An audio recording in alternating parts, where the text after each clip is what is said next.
तो जय हिंद साथियों, नमस्कार। आशा करते हैं आप लोग अच्छे होंगे, स्वस्थ होंगे, मस्त होंगे। साथियों, इस वीडियो में आपको बहुत ही शानदार खुशखबरी भरा न्यूज देने वाले हैं। न्यूज यह है कि आपका सिम कार्ड को लेकर, ठीक है, अगर आप किसी भी कंपनी का सिम यूज करते हैं और आपका रिचार्ज खत्म होने वाला है या खत्म हो चुका है तो आपको 23 जनवरी के बाद रिचार्ज कराना होगा साथियों, तभी जाकर आपको यह फायदा मिल सकता है। अगर आप 23 जनवरी के बाद रिचार्ज कराते हैं तो आपका रिचार्ज का पैसा सीधे आधा देना होगा, यानी आपका जितना का भी रिचार्ज आप कराते हैं उसका आधा यानी कि 50% आपको पैसा देना होगा। और ये जो है भारत सरकार की तरफ से अपडेट आया हुआ है साथियों। आप जानते होंगे TRAI के बारे में, नहीं जानते हैं तो हम आपको बता देते हैं। जो TRAI है यानी कि telecom regulatory authority of India, यानी कि जो भारतीय दूरसंचार विनियामक प्राधिकरण है, एक भारत का सरकारी निकाय है और इसके तरफ से जितने भी दूरसंचार कंपनी है जैसे में जियो, एयरटेल, वोडाफोन या आइडिया, उन पर यह बैन लगाया गया है कि आपको रिचार्ज का पैसा इतना नहीं लेना है। ठीक है, जितने भी ग्राहक है भारत में, जितने भी व्यक्ति हैं, उनसे इतना पैसा आपको नहीं लेना है। जैसे में क्या होता है साथियों कि अगर आप रिचार्ज कराते हैं और आपको सिर्फ कॉलिंग वाला रिचार्ज कराना होता है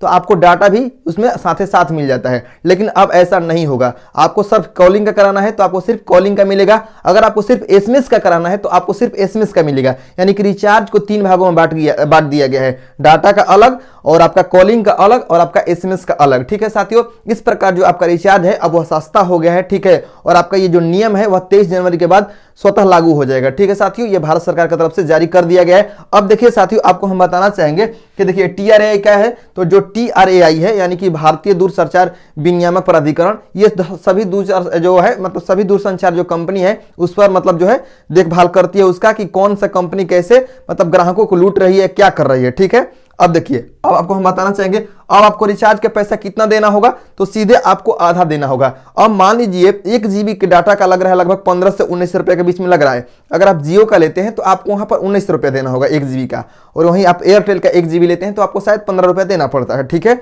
लेकिन वहीं आप मतलब रिचार्ज जब कराते हैं और आपके पास वाईफाई का सुविधा है तब भी आपको मतलब आपका डाटा का पैसा ले लिया जाता है कंपनी की तरफ से। लेकिन अब ऐसा नहीं होगा साथियों, अब आपको सिर्फ कॉलिंग चाहिए तो कॉलिंग ही वाला मिलेगा। ठीक है, अब देखिए, जिनका इनकमिंग कॉल हमेशा बंद रहता है उनके लिए सबसे बड़ा खुशखबरी है। अब क्या होता है कि इनकमिंग कॉल चालू करने के लिए जबरदस्ती किसी न किसी पैसे का रिचार्ज आपको कराना होता है। ठीक है, तभी जाकर आपका इनकमिंग कॉल खुलता है वहां पर, और फिर 3 महीना के बाद आपका सिम भी बंद हो जाता है। अगर आप उस 3 महीने के बीच में रिचार्ज नहीं कराते हैं तो आपका सिम ही बंद हो जाता है। लेकिन अब ऐसा नहीं होगा, इसको बढ़ाकर 90 दिन से आपका कितना कर दिया गया है, 365 डेज कर दिया गया है। ठीक है, यानी कि अगर आप 365 डे रिचार्ज नहीं भी कराएंगे तो भी आपके सिम पर कोई भी प्रभाव नहीं पड़ेगा। ठीक है, यानी कि आपका 365 दिन सिम ओपन रहेगा। ठीक है साथियों, अब देखिए, अब रिचार्ज जो आपको कराना होगा वो आपको सिर्फ कम पैसा वाला कराना होगा।